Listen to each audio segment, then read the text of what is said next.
Olá, gente, estamos aqui de novo, vamos lá? Hoje, definitivamente, eu quero encerrar o estudo sobre a graça e as suas multiformes variações. Só para vocês terem ideia, eu lembrei de alguns outros assuntos, mas referente à graça, mas eu vou deixar isso para uma outra oportunidade, porque senão vai ficar um trabalho muito extenso e cansativo, né? Quem sabe até eu não escreva um livro a respeito, né? Diz aí, você acha que eu devo escrever um livro a respeito ou não? Se você estiver gostando do assunto, diz para mim, tá bom? Meu nome é Aguinaldo César, do canal Coisas da Vida, né? Do grupo no Facebook também, canal Coisas da Vida, né? Meu grupo no Facebook já está indo para 6 anos de atividade. Nos últimos meses eu tenho feito no mínimo 3 publicações diárias e é muito trabalhoso, né? Muita pesquisa. Eu mergulho mesmo dentro dos assuntos para poder dar a melhor explicação, de maneira que não haja dúvidas, né? E se houver alguma dúvida, eu pesquiso tanto a ponto de saber responder toda e qualquer dúvida. É isso que eu procuro fazer com os estudos que eu estou colocando aqui no canal Coisas da Vida. Vamos lá então para a terceira e última parte, graça e as suas multiformes variações. Não esqueça, deixa seu like, deixa seu joinha aí. Se você não é inscrito, se inscreva, né? Você pode comentar à vontade, dê a sua opinião, a sua argumentação, né? Você pode me ajudar muito. E me ajude a divulgar o meu canal, me ajude a divulgar o reino do Eterno, né? Porque de acordo com as coisas que estão acontecendo no mundo aí ultimamente, né? Vulcões, terremotos, na China, muito provavelmente nós vamos ter aí uma quebra financeira que muito provavelmente pode derrubar o mundo inteiro. Enfim, eu também estudo bastante a atualidade, mas por enquanto eu não vou tratar detalhadamente desses assuntos. Por enquanto não, né? Vamos ver a evolução das coisas no canal, com os estudos que eu estou fazendo, daí eu vou ver se dá pra gente prosseguir. Bom, vamos lá. Segundo o dicionário, vamos desfazer algumas mentiras que são faladas aí em torno da graça. Se você não assistiu os 2 estudos anteriores sobre a graça, eu aconselho você que pare aqui, volte lá, assista, para que você possa ter um melhor entendimento do que a gente vai estar falando aqui, ok? Então, vamos lá. Segundo o dicionário Wycliffe, né, vamos desfazer algumas mentiras que está colocado aqui no dicionário. O conceito de graça é multiforme e sujeito a desdobramentos na Bíblia, né? Ou seja, não bastam os conceitos que já existem, pode ainda existir outros mais, né? A gente pode acabar descobrindo novos significados para a palavra graça dentro da teologia. Segundo o dicionário Wycliffe, no Antigo Testamento, a palavra rein significa favor, é um favor imerecido de um superior a um subalterno. Isso aqui está bem dentro da teologia grega, né, no conceito do panteão grego, né, o conceito que os deuses gregos têm sobre o humano ser insignificantes e inferiores, tá? Então, eu expliquei isso no último estudo aí. Então, vamos lá. Rein significa favor, é favor imerecido de um superior a um subalterno. Não é não, isso é mentira, né? Rein significa charme, elegância, gracioso.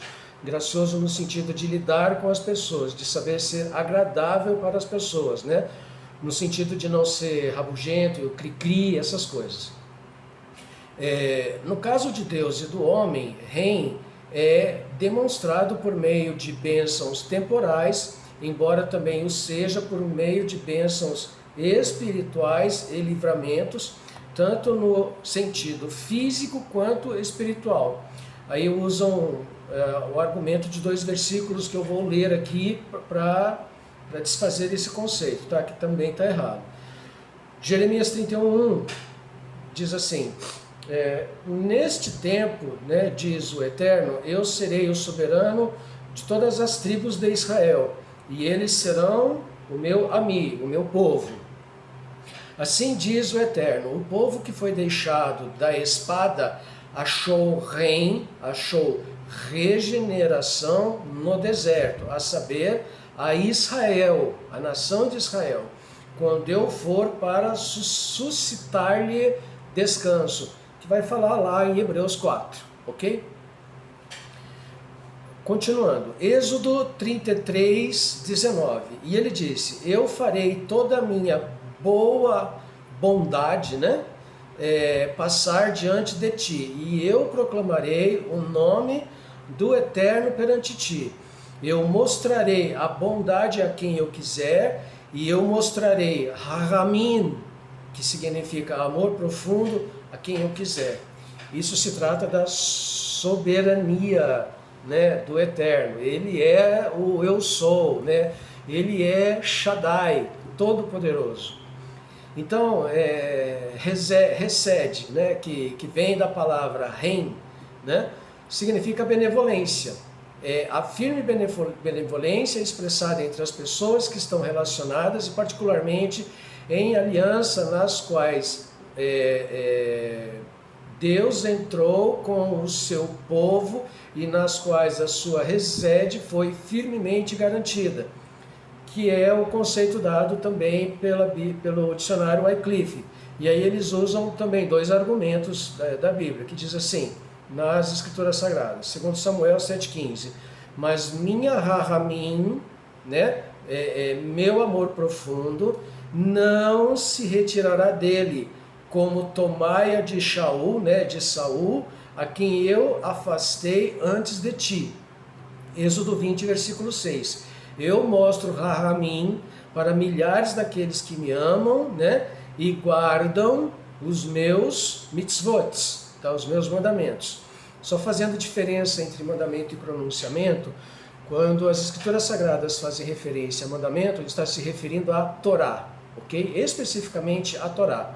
São 613 leis, 613 mandamentos, dos quais alguns deles caíram, né? Ou por desuso ou por cumprimento, tá? Ou por cessarem, né? Não haver mais a necessidade da utilidade dessas leis, desses mandamentos, ok? E pronunciamento se refere especificamente aos 10 mandamentos escritos com o dedo do Eterno nas 2 tábuas de pedra, ok? Então, Êxodo 20, versículo 6 fala, eu mostro Rahamim para milhares daqueles que me amam, né, e guardam os meus mandamentos. Está se referindo à Torá, não aos 10 mandamentos, ok? Na literatura grega, a palavra charis tinha os seguintes significados. Era usada para aquilo que causará atração, né? Na mitologia grega, as 3 deusas, que eu expliquei no estudo anterior, né? Tal como a graça na aparência ou na fala. Era usada quanto à consideração favorável sentida em relação a uma pessoa, né? Dó, miserabilidade, pena, comiseração, que era aquilo que os deuses gregos, de acordo com a mitologia, sente pelo ser humano, né? Que são desprezíveis e insignificantes. Continuando aqui, era usada quanto a um favor, era usada para significar gratidão, era usada adverbialmente em frases como por amor a alguma coisa, né? Caristinos, né? No sentido de pelo amor de Deus, pelo amor de Zeus, pelo amor dos deuses, tá? Nesse sentido que vem graça usada adverbialmente, ok? Mas foi somente com a vinda de Cristo que a graça assumiu seu significado pleno. Aqui eu fiquei no download, o meu raciocínio não completa, não dá, gente, eu não consigo, desculpa, não dá. O seu autossacrifício, né, autoflagelo, silício, né, que tem a ver com Opus Dei, é a graça propriamente dita, que está lá em 2 Coríntios 8,9, que diz assim, pois vocês, de acordo com a Bíblia, pois vocês conhecem a graça de nosso Senhor Jesus Cristo, que sendo rico se fez pobre por amor de vocês, porque por meio de sua pobreza vocês se tornaram ricos, nova versão internacional. Já nas Escrituras Sagradas, está bem diferente. porque conheceis a resede, a bondade de nosso soberano Yahushua HaMashiach, que sendo rico, enriqueceu para vós para realizar uma grande obra. Ele não se fez pobre, ele não se fez pobre, ele era rico, né? Ele é o filho do Todo-Poderoso, do Shaddai, do Onipotente, ele é rico. A condição dele estar aqui, de viver como um de nós, era apenas para poder demonstrar que era possível a obediência da Torá, que a Torá não era pesada, ela devia ser observada de uma forma agradável, nada mais. Ele sofreu como ser humano, sofreu como homem, né?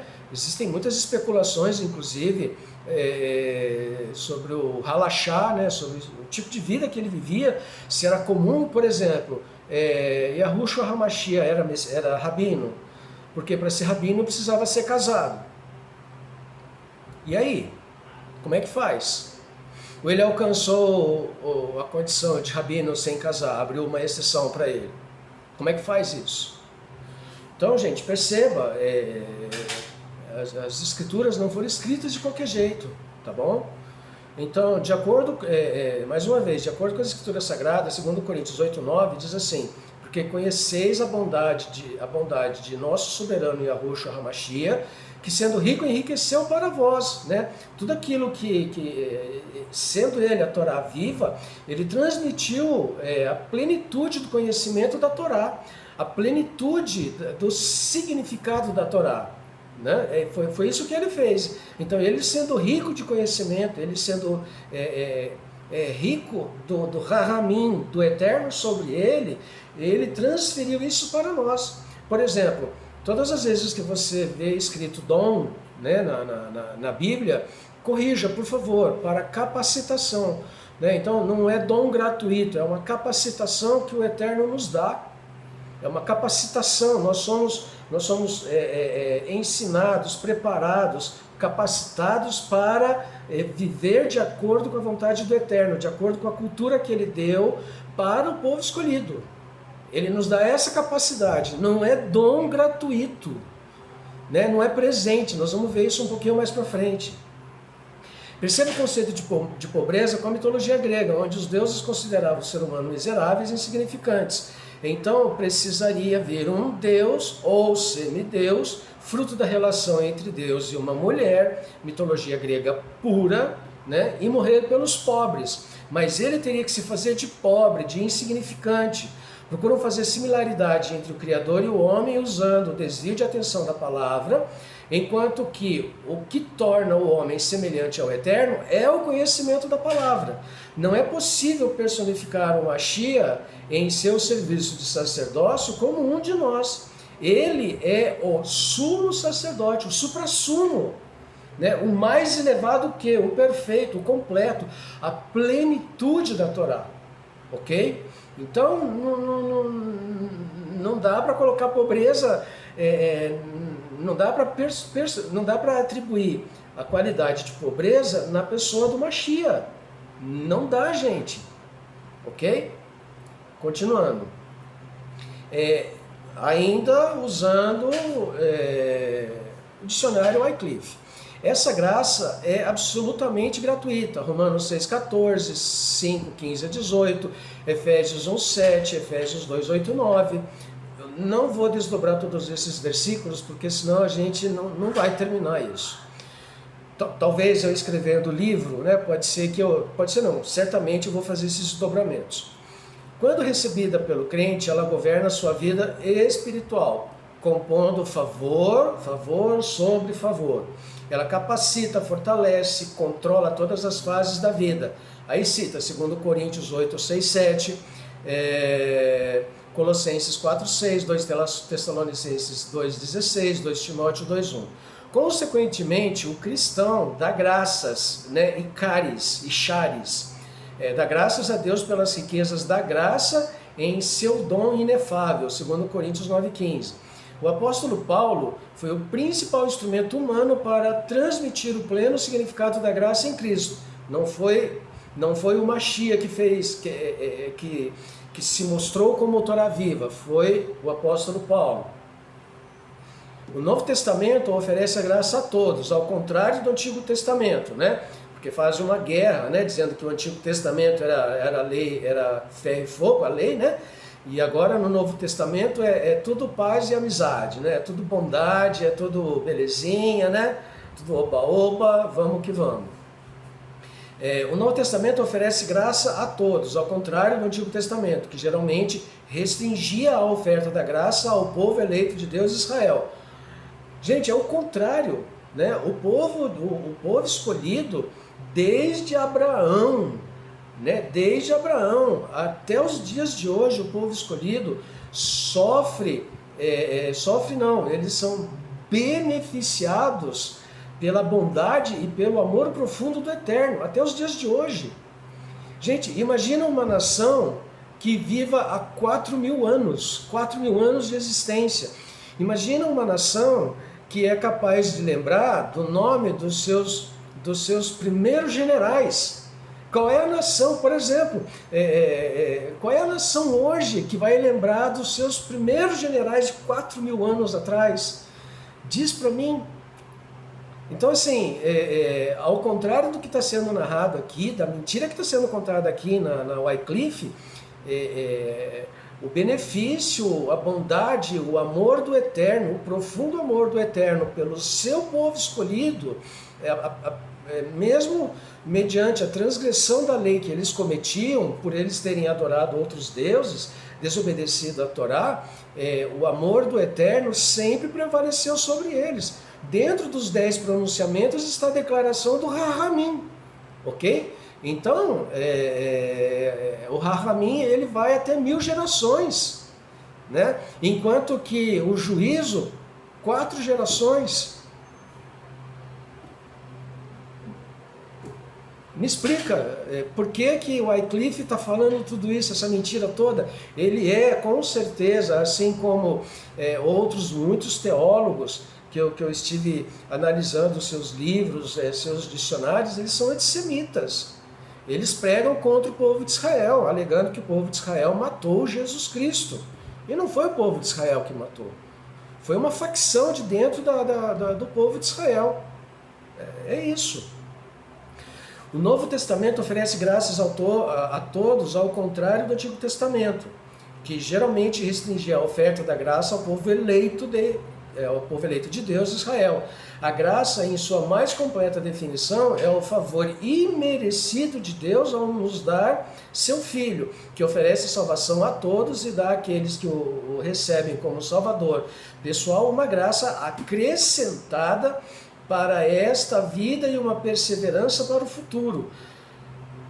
Graça acrescentada. A graça soberana, olha só, a graça soberana não é uma exibição arbitrária da graça de Deus. Gente, 3 graças. A fim de recebê-la, o homem deve crer. A fim de desfrutá-la, o crente deve ser obediente. Obediente a quê? A graça provê a justificação. Romanos 3, 24. Justificação vem de obediência à lei. Onde entra a graça nisso? A capacitação, Colossenses 1, 29, uma nova posição, 1 Pedro 2, 5, 9, e uma herança, Efésios 1, 13 e 14. Pelo menos 3 motivos são indicados no Novo Testamento quanto à razão pela qual Deus age com graça, especialmente na salvação. Ele o faz para expressar seu amor, Efésios 2, 4, João 3, 16, para ser capaz de mostrar sua graça nos séculos vindouros, Efésios 2, 7. E para que o homem redimido produza bons frutos, Efésios 2, 10. A graça soberana é sempre intencional, pois a vida sob a graça é uma vida de boas obras. Como é que você vai saber o que é boa obra se você não tem nada que indique ou que prescreva o que é boa obra? Né? Porque nós sabemos que são dados 2 grandes mandamentos, né? na aliança renovada, vulgarmente chamado de Antigo Testamento, tá? Que é amar ao Criador sobre todas as coisas, né? E daí a gente vincula a primeira tábua de pedra dos 10 pronunciamentos, que são os 4 primeiros mandamentos, né?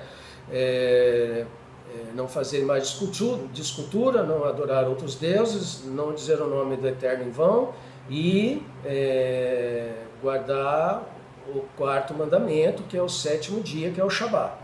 E aí a segunda tábua dos 10 pronunciamentos, que são os outros 6 mandamentos de amor ao próximo. Tá? Então é nisso que as boas obras se aplicam. É nesse sentido que as boas obras se aplicam, ok? Boas obras não significa fazer caridade, não significa isso. Boas obras significa obediência à Torá, ok? O que é graça e o que é misericórdia, afinal? Né? Algumas curiosidadezinhas aqui. No dicionário Wycliffe, graça é mencionada 547 vezes. E misericórdia é mencionada 85 vezes. Na Bíblia, né, dependendo da tradução, é mencionada cerca de 200 vezes graça. E misericórdia é mencionada cerca de 150 vezes. Okay? Como eu disse no estudo anterior, aqui nós temos pelo menos 350 erros de tradução entre a Bíblia e as Escrituras Sagradas. 350 erros com apenas 2 palavras. Ok? Antes de falarmos disso, é interessante notar que o cristianismo prega a misericórdia como um ato de benevolência para com os necessitados, pobres e miseráveis, com o ideal de ajudá-los na sua miserabilidade. Ocorre que tanto na Igreja Católica quanto as muitas instituições protestantes, né, e evangélicas são organismos poderosos politicamente e incrivelmente ricos, cujas fortunas são medidas em ouro, pedras preciosas, latifúndios e muitos outros bens. Certamente tiraria toda a população mundial da pobreza, da miséria, da ignorância, de modo que o paraíso prometido para os desfavorecidos já poderia ter sido estabelecido há séculos. O que eu quero dizer com isso? Que a riqueza da Igreja Católica e das igrejas protestantes evangélicas somadas tiraria a população mundial, todinha a população mundial, da miséria. Não faltaria alimento, não faltaria casa, não faltaria abrigo, não faltaria conforto algum para nenhuma pessoa em qualquer canto no mundo, nem na África, nem na Ásia, nem no Brasil, nem na Europa, nem em outro canto qualquer deste mundo, ok? Então, falar da teologia, da misericórdia e da graça pelas religiões soa no campo da hipocrisia e muito falsamente, ok? Então, quando a gente falar de religião, saiba que você está falando de política e riqueza, ok? Riqueza não distribuída de acordo com aquilo que as próprias igrejas pregam, ok?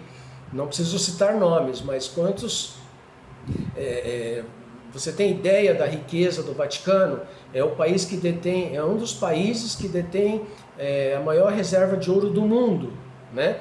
As igrejas evangélicas, quantos pastores, bispos, outros sacerdotes vivem aí em grande riqueza, fazendas, aviões, etc. Ok? Então, qual a diferença entre misericórdia e graça? Segundo o site God Questions, misericórdia e graça são frequentemente confundidas, embora os termos tenham significados semelhantes, graça e misericórdia não são a mesma coisa. Para resumir a diferença, a misericórdia é Deus nos castigando como merecem os nossos pecados, e a graça é Deus nos abençoando, apesar de não merecermos. Misericórdia é a libertação do julgamento, enquanto graça é estender bondade aos indignos. Ok? Então, a diferença entre graça e misericórdia, de acordo com a teologia, é isso.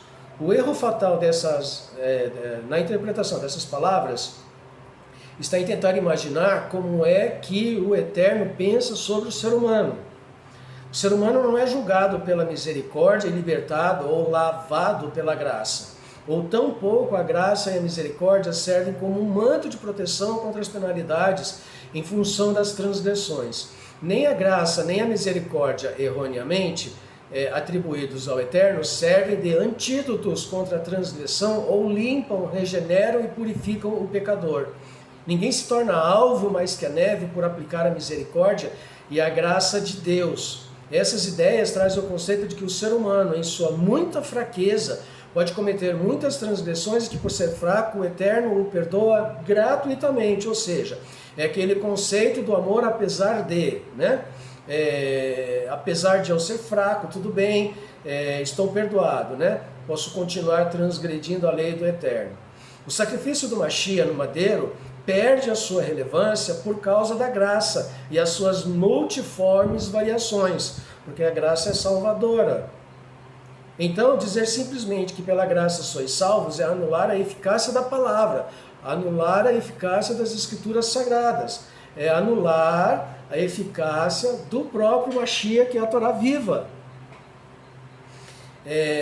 Então, dizer simplesmente que pela graça sois salvos é anular a eficácia da palavra, que contém estatutos, ordenanças, leis, mandamentos, pronunciamentos, com viés de perpetuidade, para sempre, de nunca serem abolidos ou mudados, ok? Anulados, nada, né? Ou caírem em desuso ou mesmo obsolescência, tá bom? Aliás, iniquidade é transgressão da lei. Se há lei, há julgamento em ação, e se há julgamento em ação, há séria possibilidade de condenação, caso não haja profundo arrependimento, remorso, né, e retorno à raiz.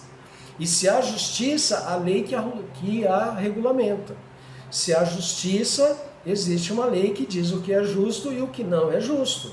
Isaías 55:7. Que o perverso abandone seu relaxar, né, seu modo de vida, seu caminho, e os homens injustos seus pensamentos, e que venham fazer techuvá. Eu vou falar sobre techuvá num estudo à parte. E que venham fazer techuvá ao Eterno, porque ele terá rahamim de vós, e volvei ao nosso soberano, porque ele perdoará abundantemente. Né? É condicional. Primeiro você toma a atitude de mudar seu estilo de vida, depois o perdão. É condicional. Porque meus pensamentos, diz o Eterno, né? Porque meus pensamentos não são os vossos pensamentos, nem são vossos halachote, meus halachote, diz o Eterno. Né? O seu caminho não é o mesmo caminho do Eterno, o seu estilo de vida não é o estilo de vida que o Eterno quer para você. Porque como os céus são mais altos que a terra, assim os meus halachotes mais altos do que vossos halachotes, e meus pensamentos mais do que vossos pensamentos. Porquanto assim como a chuva cai e a neve cai dos céus, né, e não retorna para lá, mas rega a terra e faz produzir e brotar, para que possa dar semente ao semeador e pão ao que come, né? Aqui existe uma mensagem maravilhosíssima, profunda, tá? Assim como a chuva cai e a neve também cai e não volta, né? Talvez alguém consiga entender o que eu estou querendo dizer, talvez alguns consigam, né? Assim como a chuva e a neve não voltam para o céu, né? Mas rega a terra e faz ela produzir semente para o semeador, né? Aí, mais uma coisa para você pegar no ar aí, né? E pão ao que come, assim será a minha palavra, né? O Mashiach é a Torá viva, né? Assim será a minha palavra que sai da minha boca, ela não me retornará vazia, mas ela realizará aquilo que eu me agrado, e ela prosperará naquilo para onde eu enviei. Ou seja, a palavra do Eterno, por exemplo, lá em Deuteronômio 28, de 1 a 60, 64, se eu não me engano, fala sobre a vontade do Eterno para cada um de nós, ok? Então, Deuteronômio 28, de 1 a 14, fala aquilo que o ser humano deve fazer para agradar ao Eterno. E do versículo 15 ao 64, se eu não me engano, diz o que acontece com aqueles que não obedecem à Torá, tá bom? Então a palavra do Eterno não volta vazia, ou seja, para trazer salvação ou para trazer condenação. Não existe graça e não existe misericórdia para quem transgride. Só um detalhezinho rápido aqui. Usam muito a palavra pecado, E a palavra pecado na nossa cabeça quer dizer muitas vezes fazer alguma coisa errada, né? Acontece que fazer alguma coisa errada não significa exatamente transgressão, porque quando a gente fala de transgredir, a gente está falando de transgredir uma lei. Então a palavra pecado substitui transgredir uma lei, transgredir a lei, transgredir a Torá, ok? Então substitua essa palavra também. Continuando aqui, compare esse texto, né, de Isaías 55, 7 a 11, com o que você tem na sua Bíblia. Veja quantas diferenças existem e tente perceber se você consegue ter a mesma compreensão, né? Pega na sua Bíblia esses versículos, esses 4 versículos, leia na sua Bíblia e leia e compare com o que eu estou falando aqui. Tentar imaginar que o Eterno pensa como ser humano é uma afronta, um erro, uma arrogância. Atribuir sentimentos humanos ao Todo-Poderoso é o mesmo que impor limites à sua bondade e ao seu amor, ao seu rahamim. O ser humano tem comiseração do outro, né, do próximo, aceita a miséria alheia, tem atitude de favor voluntário, olha para o seu próximo desfavorecido e exclama, coitado, além de muitos outros atos de bondade. Porém, os pensamentos do Eterno estão baseados na reciprocidade de fidelidade, na obediência incondicional aos mandamentos, aos pronunciamentos, na manutenção firme, sem titubear da aliança. Esse é o pensamento do Eterno. Você quer ser abençoado? Pratique, obedeça e faça a vontade do Eterno. Ok? Segundo Crônicas 7, 12 em diante, diz assim, e o Eterno apareceu a Salomão de noite e lhe disse, eu ouvi a tua oração e escolhi este lugar para mim mesmo, para a casa de sacrifício.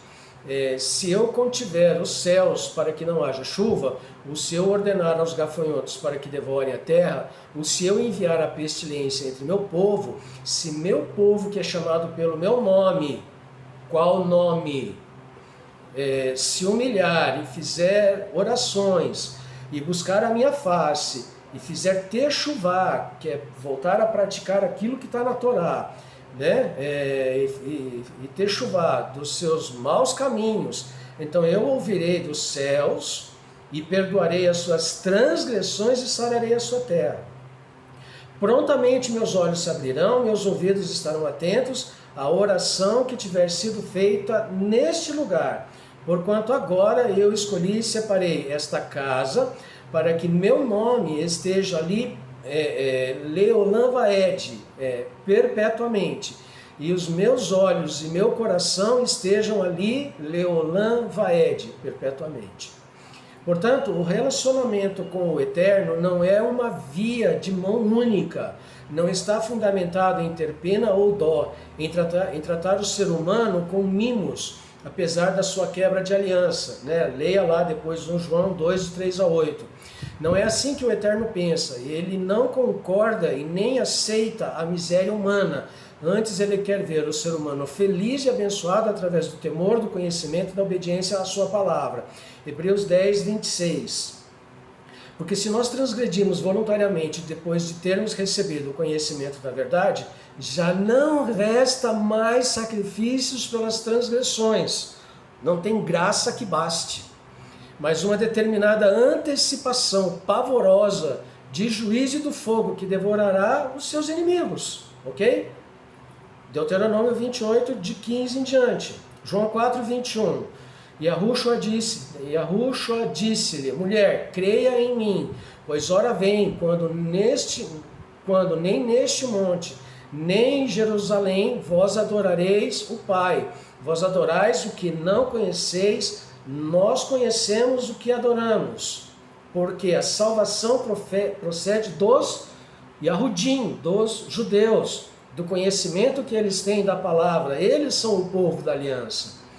Mas a hora vem, e agora sucede, em que os verdadeiros adoradores adorarão o Pai em mente, né? Primeiro usando o conhecimento, e em verdade, praticando e vivendo honestamente.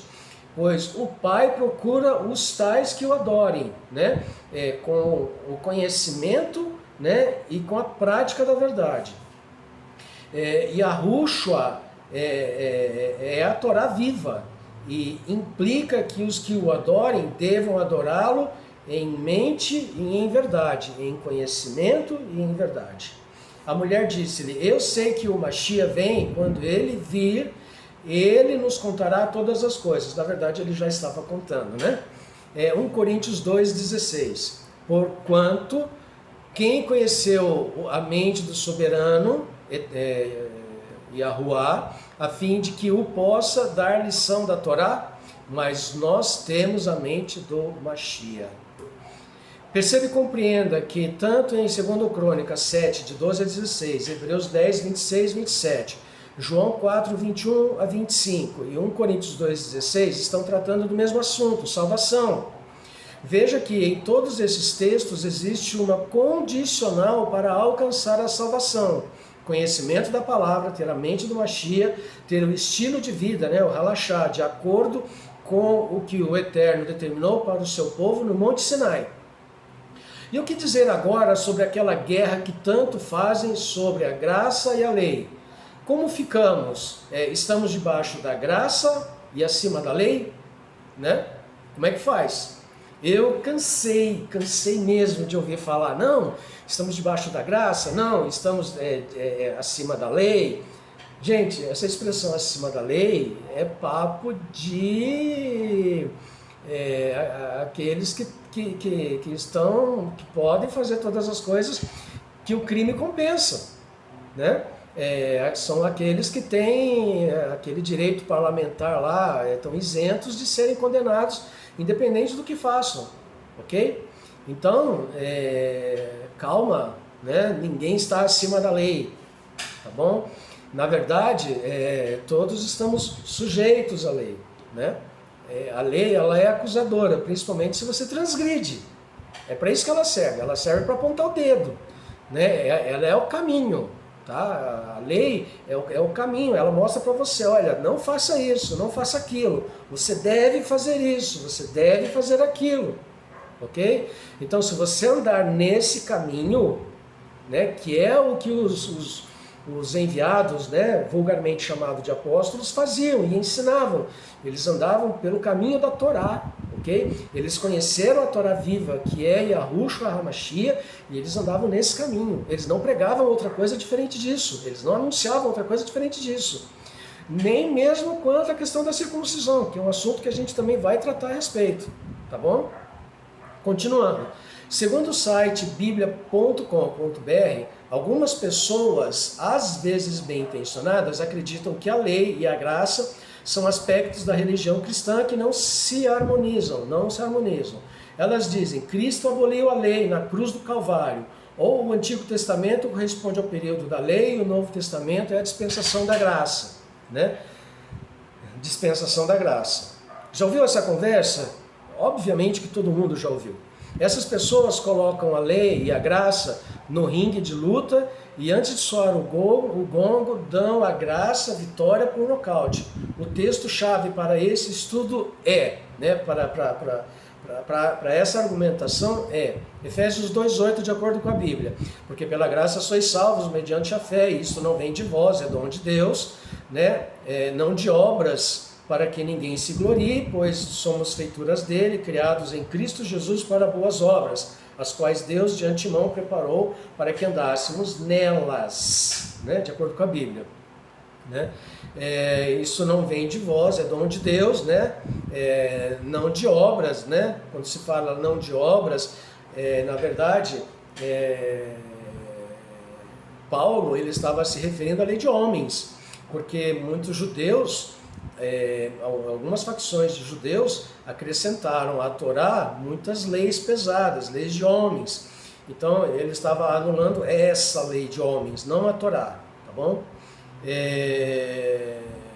Pois somos feituras dele, criados em Cristo Jesus para boas obras. Amar o Eterno e ao próximo, né, praticar boas obras, está lá em Êxodo, capítulo 23, de 1 a 17. Versículo 20, capítulo 20, de 3 a 17. Efésios 2, de 8 a 10, de acordo com as Escrituras Sagradas. Porque pela bondade sois salvos, pela emuná, né? Conhecimento, obediência, prática. E isto não procede de vós, é a capacitação do Eterno, né? Bondade e emuná somadas, ok? Eu já expliquei bem isso no estudo anterior. Não mediante nossas ações próprias, para que nenhum homem se ostente, né? Repetindo, não das obras que nenhum homem deve se orgulhar, é a tradução correta, né? Não das obras que nenhum homem deva se orgulhar, né? Mas de obras, né? Estou acrescentando aqui, mas de obras que todos os homens devam se orgulhar, né? Ou seja, na Bíblia está escrito assim, não de obras para que ninguém se glorie, né? E aqui diz assim, não das obras que nenhum homem deva se orgulhar, tá bom? Então, nós devemos fazer coisas das quais nós nos orgulhamos e orgulhamos o nosso próximo, né? Versículo 10, porque nós somos a sua obra-prima, né? Contrário de miséria, recriados em Yahushua HaMashiach para uma vida de boas ações, né? Lembra de Tabita, né? As quais o Eterno ordenou de antemão para que as executássemos, sendo, pois, nosso estilo de vida, né, para que isso seja o nosso estilo de vida. Continuando, né, de acordo com o site biblia.com.br. A lei não nos salva, a graça sim. Simples, não?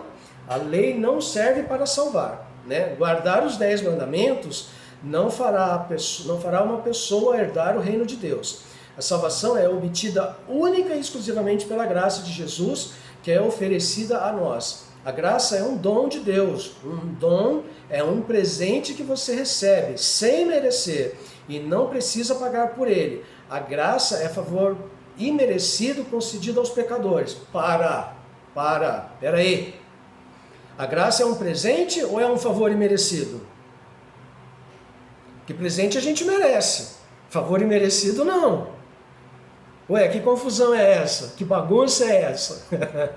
Diz aí para mim, né? É presente? É um dom ou é um favor imerecido? Diz aí para mim, né? Que contradição é essa? Que coisa é essa? Que bagunça é essa? Né? A noção do amor de Deus vindo a nós, a noção do amor de Deus vindo a nós, livre de retribuição, ou seja, nós não precisamos pagar por isso, sem cordas amarradas, parece ir contra cada instinto da humanidade. O caminho de 8 passos do budismo, a doutrina hindu do karma, a aliança judaica, o código da lei muçulmana, cada um deles oferece um caminho para alcançar a aprovação. Apenas o cristianismo se atreve a dizer que o amor de Deus é incondicional. Ok? Então, vou insistir. Né? A graça vem, ela te cobre, né? Você é fraco, a carne é fraca, então tudo que você faz na carne está liberado, né? Porque o teu espírito é perdoado, a tua alma é forte, né? Então você na sua mente, não quero pecar, não quero pecar, tibum, você peca. Poxa, mas foi a carne, não foi o meu espírito, né? Gente, o ser humano, ele é um indivíduo, o indivíduo vem de indivisível, de não separável, de não desmembrável. Indivíduo vem de indivisível. Continuando aqui. Se a nossa maior necessidade fosse informação, Deus nos teria enviado um educador. Ele enviou. Se a nossa maior necessidade fosse tecnologia, Deus nos teria enviado um cientista. Ele enviou. Se a nossa maior necessidade fosse dinheiro, Deus nos teria enviado um economista. Ele enviou. Se a nossa maior necessidade fosse prazer, Deus nos teria enviado um artista. Não enviou.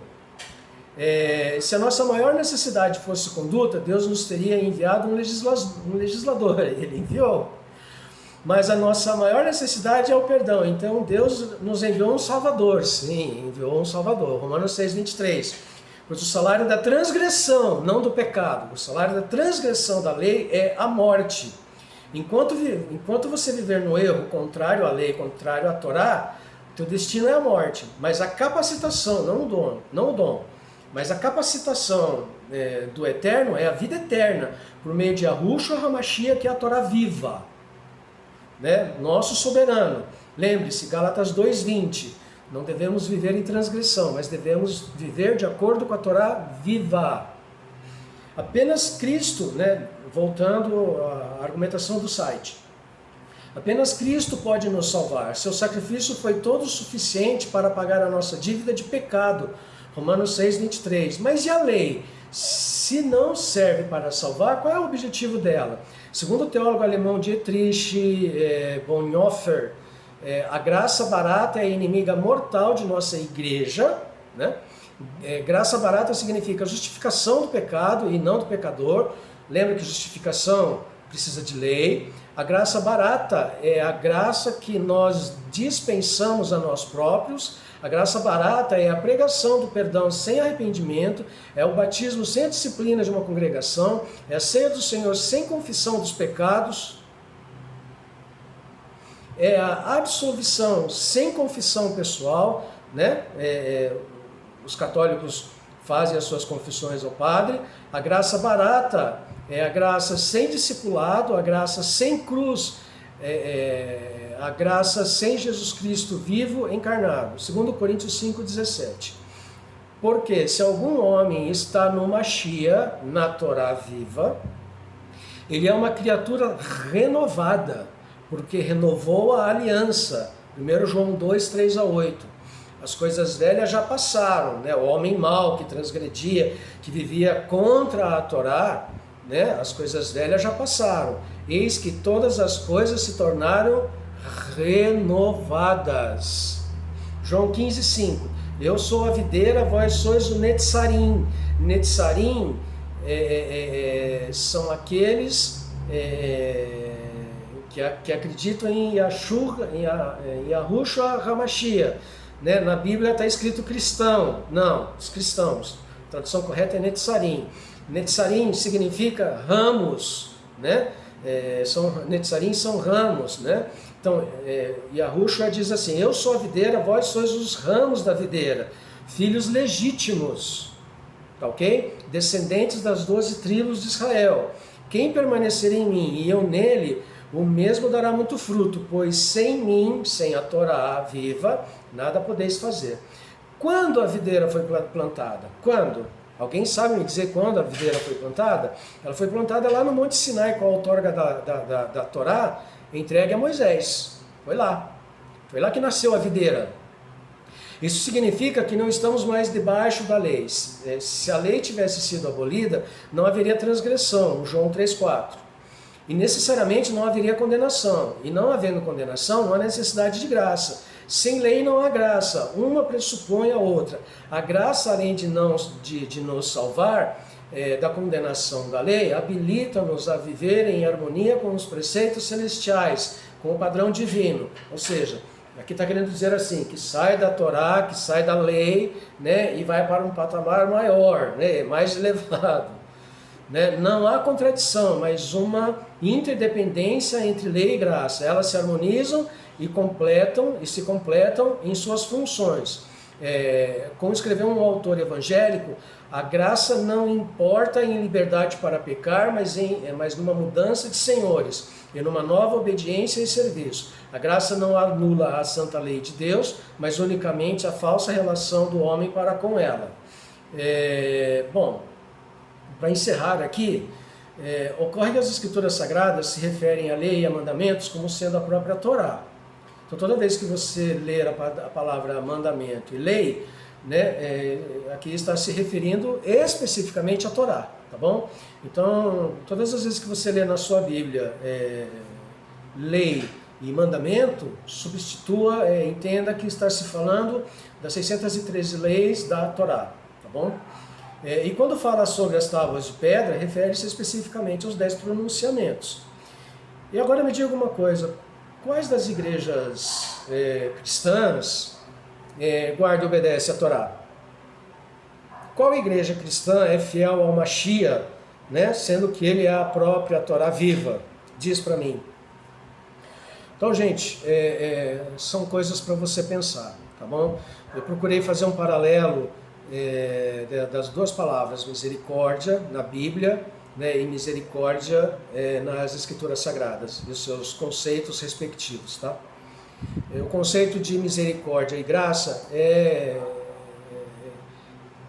totalmente diferente do conceito de Hesed e de Rahamim, que é bondade e amor profundo, tá ok? Então não adianta, não adianta. Tem muita gente aí que fala de graça, que fala de misericórdia, mas lamentavelmente não sabe do que está falando, não sabe mesmo, tá ok?